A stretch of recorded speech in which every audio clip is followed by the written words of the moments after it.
Well, hello, everybody. Today we have with us a great group from CVG who's going to update us on what's going on at the airport. As always, Candace McGraw, CEO, and we have with us Shannon Oldfield, who's the Chief Operating Officer, and Tom Guylas, who is a VP of Planning and Development here at the airport. Thank you all for giving me a few minutes of your time today. Happy to be with you. So a lot of things are happening. People are flying again, thank God. You've also got tons of construction and all of the implementation of your master plan. And we want to talk about all that, plus maybe a little bit of Amazon, et cetera, Candace. So maybe you could just kick us off on sitting here now, mid-July 2021. What do things look like at CVG overall? Yeah, thanks, Kris. As you said, thankfully, people are starting to fly again. Right now, as of the end of June, we're at 60% of where we were 2019, but the months of June, July, August, we're at about 85% of our 2019 traffic. So things are coming back nicely, and we're appreciative of that. And we'll wait and see what business travel looks like into the fall. You know, preliminarily, it looks like people will travel again, third and fourth quarter. And so we're anxious to welcome everybody back to the airport.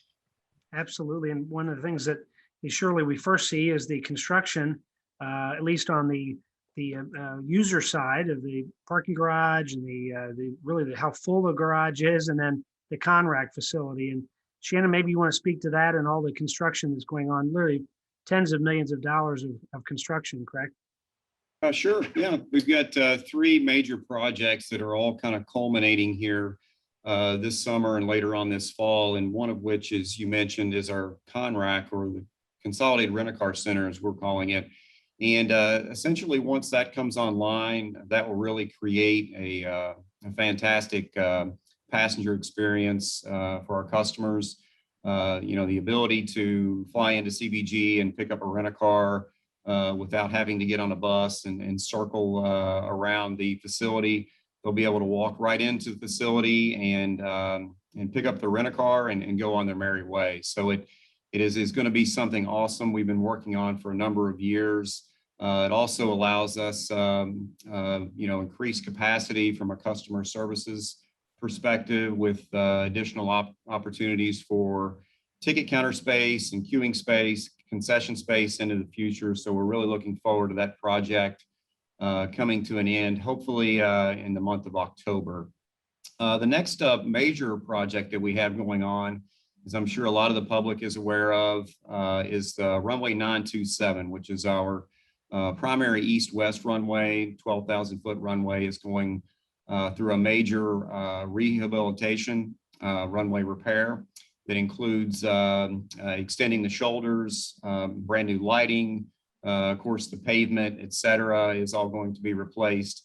And that project as well is hopefully set to conclude around the first part of November or so.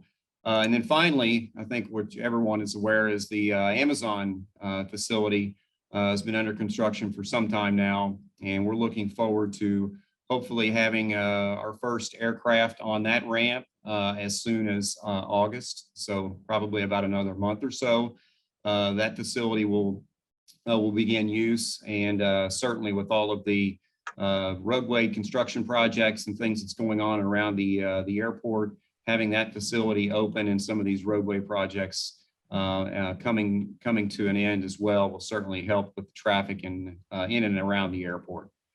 So Shannon, what happens to the facilities that are presently being used for rental car facilities when things move over to the Conrack facility? Well, long term, the rental car facilities that we have in place today, we've slated for future master plan possibilities, and Tom can touch on that when he talks a little bit about the master plan. But really a focus of ours was to evolve the airport to certainly make use of the Conrack and reduce emissions and some of those other things that are associated with the busing operation, and really just an added value to our passengers. So those facilities yet to be determined, but we're certainly hopeful that once this is complete, that's going to allow us an opportunity for future expansion. And so many of the investments you all have been making have been all about improving the customer experience, whether you're a leisure traveler or a business traveler, right? And to your point about this Conrack, you'll be able to walk down the facility, not have to go outside, go right into a new open airy space, concessions, et cetera. And none of that happens without a great plan. And Tom, that's been one of your babies for a number of years now. So maybe just briefly touch on some of the pieces of this thing as you looked at all the options to really take CVG into the future. So the master plan, we started that in 2017, and it's recently been approved by the FAA and us. And what it really is that roadmap and compass for our future. So the scope of that is out to the year 2050. And really what we're doing is looking at what do we want to be when we grow up.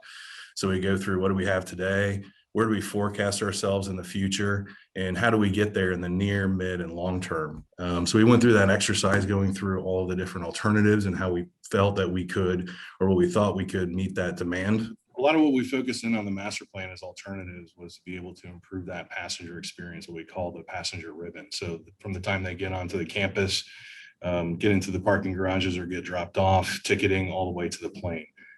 We focused in on being able to provide a easier flow through the airport to provide expanded ticketing, as Shannon was mentioning earlier, as well as increasing our capacity for security screening, as well as doing things like moving the federal inspection services, which is all of our international travel as they come in and they immigrate into the US, is to move that facility, which is currently at Concourse B, over to A. So those passengers will be able to go through those processes and be able to hit our front door, baggage, and the curb a lot quicker. So we really looked at being able to efficiently and safely move private vehicles around the airport, as well as the passengers to the aircraft, as well as doing improvements to the airfield for our airline partners. And overall, those kind of changes you spoke about, also the baggage handling. That's one big thing that it's visible to see that's been under an upgrade for the past number of months. Anything changes there you see even further than what we already see? Yeah, so the near term is really looking at being able to provide better outbound baggage, but in the long term, we're looking at upgrading that system to a newer technology. So there's newer technologies out there that are able to really effectively move those bags with a very low loss rate. And we've been looking at those technologies and being able to make sure that the airlines and the passenger are able to connect with those bags. So there's a considerable amount within our capital improvement plan focused on that baggage handling system. Shannon, and talk about this master plan and how it fits into the bigger plan.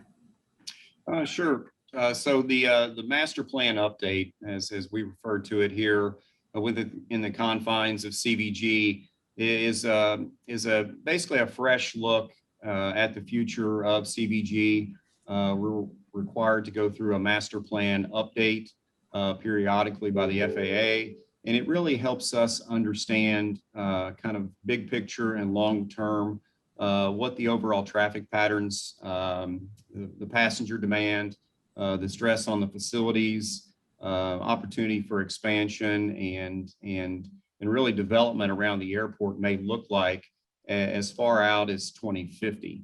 It really helps us start to make some plans such as, capital improvement projects and things that, we want to be prepared for as passenger traffic increases, aircraft mix and things like that change. And it really gives us guidance and perspective and an actual roadmap as to what the facility, the airfield, the surrounding roadways and things may look like as we go into the future. So things really changing, improving overall experience. Overall, what kind of investments presently being made by the private sector and the airport right now in the overall footprint of the CVG? Yeah, Kris, when you noted earlier about tens of millions of dollars of construction for the Conrack alone was about $180 million project. The runway rehabilitation that's going on right now is about a $60 million project. And Amazon, we know, is about a $1.5 billion project. So those are just three projects that are going on today at CVG. At any given year, there are hundreds of millions of dollars of projects going on here. So really the master plan focuses on how do you plan for those projects, knowing once the investment is made, that's good hard-earned money that's spent. You want it to be used wisely, sequenced in the right order, etc. So And, you know, all of those projects take many months or years in the planning to go through our processes, the environmental processes, et cetera. So, you know, over the course of the next number of years, you'll see again, hundreds of millions of dollars of investment being made here per year at the airport. Well, and I would ask this for you, Tom, as you've been this past 5 years or so. If there was one thing that has surprised you and you would want to make sure that the public knows about CVG and its master plan in the future, what would it be?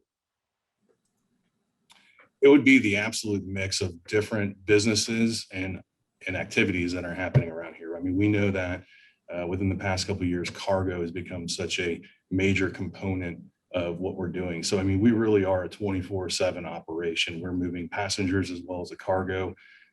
We're really doing a lot of business here that is very impressive. It's a very complex system that we need to be able to make sure that we're having that long-term view as far as what do we need and how do we get there. So in a lot of ways, our master plan, thinking out that far, allows us to make faster decisions because we've already thought through a number of those scenarios and we're able to kind of fit our operational needs within that box.